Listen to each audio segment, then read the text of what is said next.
Hello there, everybody. Welcome back to another. I'm trying to like hide the guitar. What guitar am I talking about in the title? Obviously, you saw the intro. This is all coming to me now, and this is actually the second time I've tried to shoot this video because the camera turned off yesterday. So the playing was shot yesterday, talking shot today.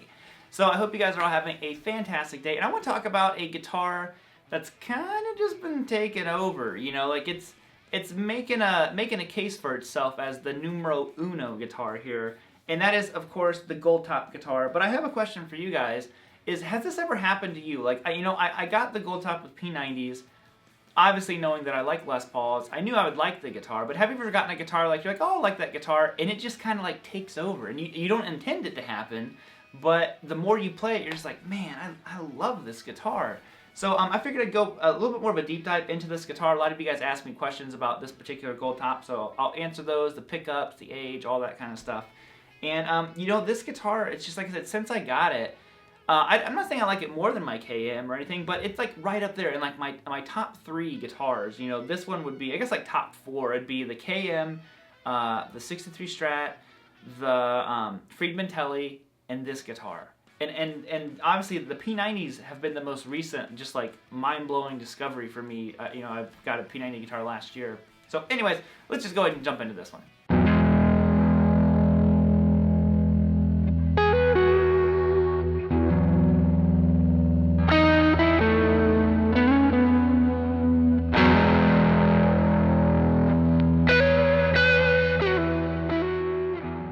Okay, so like I said, now this is the second P90 guitar that I had. Now I got the Friedman Telly last year in September, I think it was September 2019 or 2018. Sorry, yeah, I guess it's a little while now.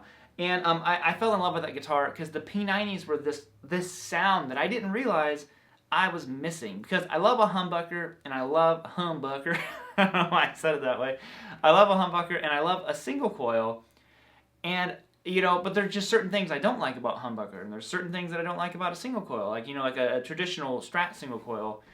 And what I found was I played the P90, I'm like, oh my god, it's all there. It's the perfect pickup for me. You've got all this definition and clarity. It's still really thick sound. I mean, like when I play a chord, and I don't have tons of distortion right now, but that's not quite humbucker thickness. It's not quite single coil quack.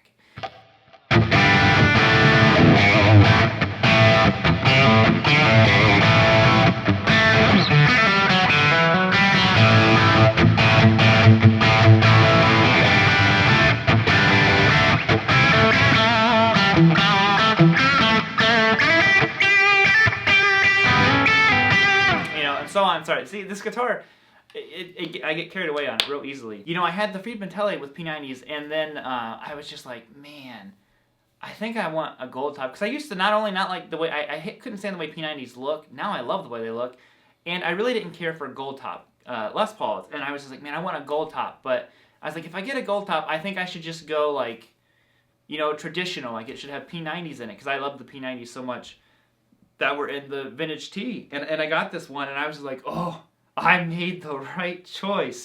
I was so happy with it. And the only thing that I didn't care for was the bridge pickup. Now, I left the neck pickup in this one, which these are, none of the pickups that came in were the original ones. I do have the original ones. So this guitar is a 1989, just, standard. That's all it is. And they didn't make a lot of them.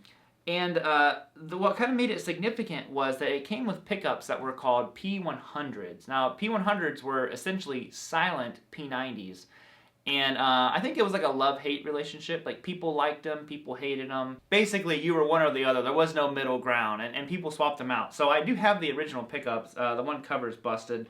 But this came with Duncan Antiquities in it. Now, the Antiquity in the neck, I really like. It's real gooey sounding, and like I said, I don't have tons of distortion right now, but it makes it sound like you do.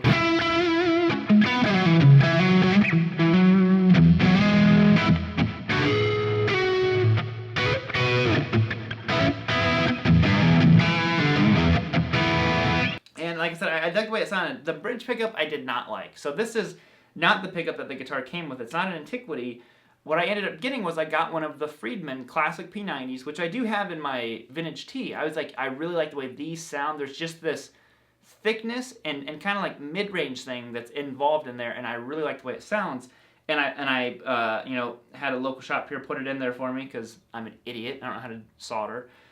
But as soon as I plugged it in and played it, I was like, yep, that was it. That was the like the missing piece of this guitar.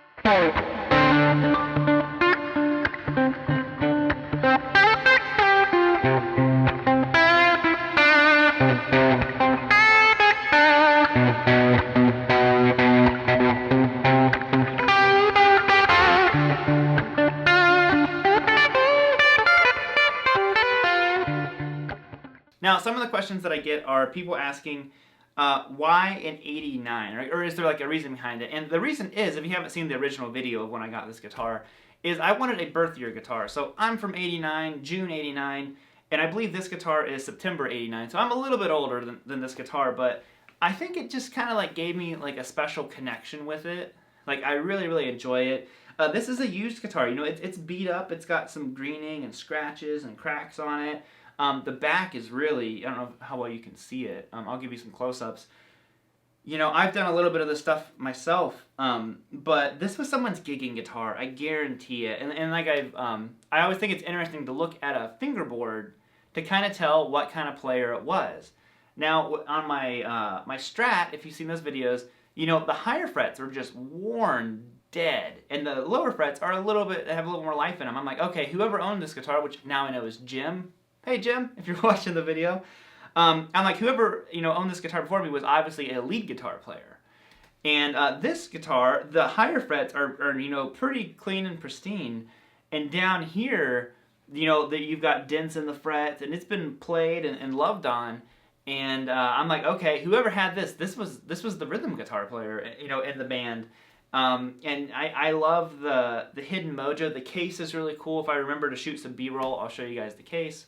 But everything about this guitar has just been, like I said, just taken over. Every time I pick it up and I play it, I love it. It stays in tune. I mean, no tuning issues. The neck did move a little bit early on because, you know, I'm in Ohio, so we have all these temperature fluctuations, and I try to keep the humidity and the temperature in here, you know, consistent. It did move a little bit because I think this guitar has spent its whole life out in Cali. That's where I got it from. And, you know, I've been so thrilled with this guitar. It's really inspiring. What I think is kind of, like, interesting about it, I'm sorry to keep rambling on, but I've mentioned a lot, like my KM, the Tobacco Burst, if you don't know what the KM is my other Les Paul.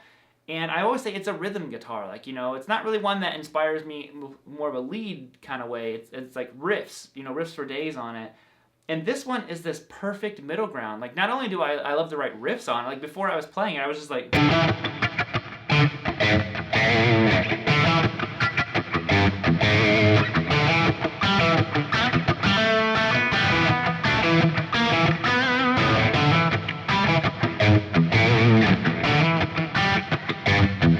I was just getting my levels. I was like, there's a riff right there. So this guitar has that rhythm aspect for me. But also, I love the, you know...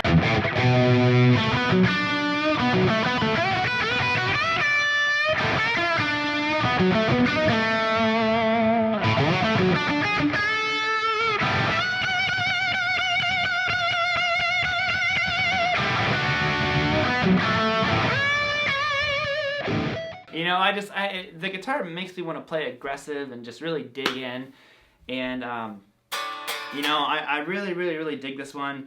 This one actually has 11s on it. It's a little bit different than the KM. For some reason, it just felt right with 10s, and this one I have 11s on. But I'm thinking about going back to 10s on it, just to kind of make sure that 11s are what I want. Because it is harder on their fingers, and, you know, I'm not trying to prove anything. It was just, you know, it felt good with 11.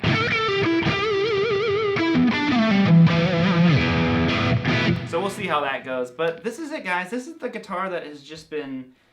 Man, I've played it so much since I've gotten it, and it's about time for it to probably get a fret dressing because I'm wearing the frets out on it, and you know, it's one that it's definitely one of those like have forever guitars, or like, you know, and you know, knock on wood that nothing ever happens, but you know, if I needed to sell guitars for, you know, to take care of my family or something like that, I would hold on to this one until, you know, the very end, because I'm really just, I've got a bond and connection with it, and I'm excited to see, you know, where this thing, you know, ends up, how it looks in like 10 years, because like I said, it's already got some green and cracks on it, so I guess you guys just